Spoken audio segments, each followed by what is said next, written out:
Hello guys! Ito si Binsley. Para sa araw na ito, magluluto ako ng kare-kareng tokwa.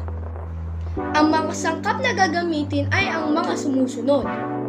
Una, isang bloke ng tokwa sa grocery o palengke. Isang tali ng sitaw. Isang tali ng pechay. Isang malaking talong. Atsuete oil. Isang cup ng bagoong. Sibuyas, bawang at kamatis. Una, maglagay ng mantika sa mainit na kawali. Kapag mainit na ang mantika, ilagay ang mga tokwa. Piprituin natin ito hanggang maging golden brown.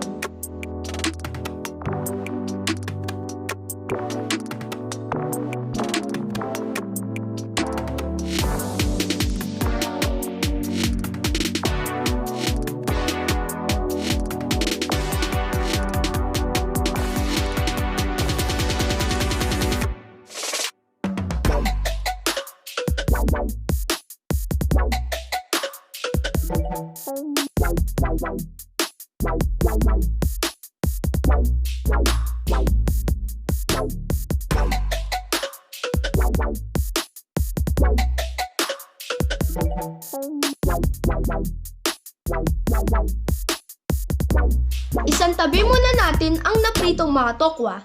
Sa parehang kawali na ginamit, maggisa ng bawang, sibuyas at kamatis.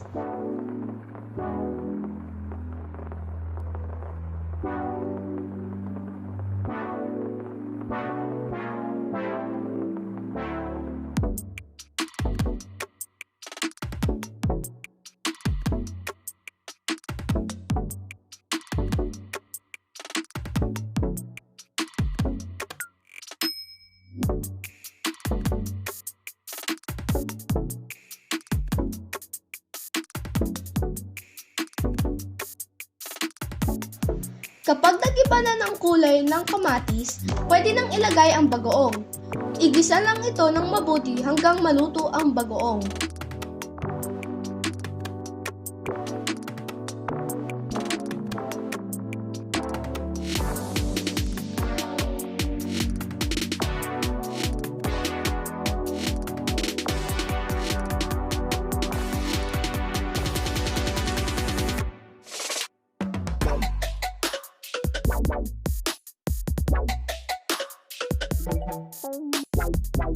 Kapag luto na ang bagoong, ilagay ito sa isang lalagyan. Sa parehas na kawali, magdagdag muli ng 2 kutsarang mantika. Maggisa ng bawang, sibuyas. Pagkatapos, igisa din ang atsuete oil.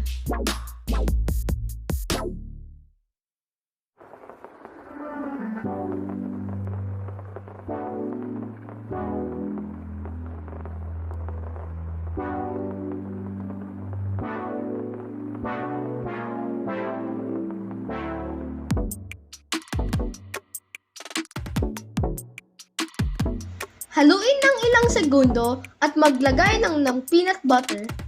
Depende sa iyong panlasa ang dami ng peanut butter. Ako, naglagay ako ng 3 kutsara.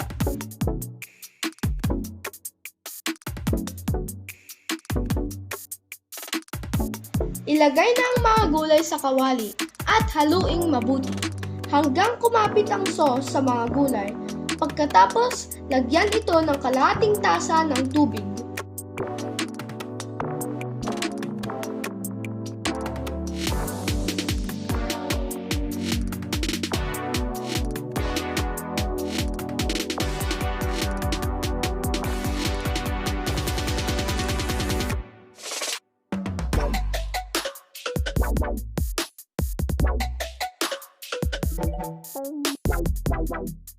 Pakuluin ng 2 minuto, tsaka ilagay ang pritong tokwa.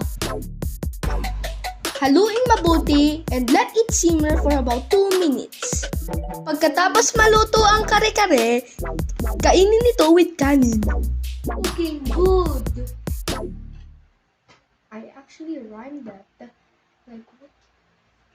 Let me get some. Really.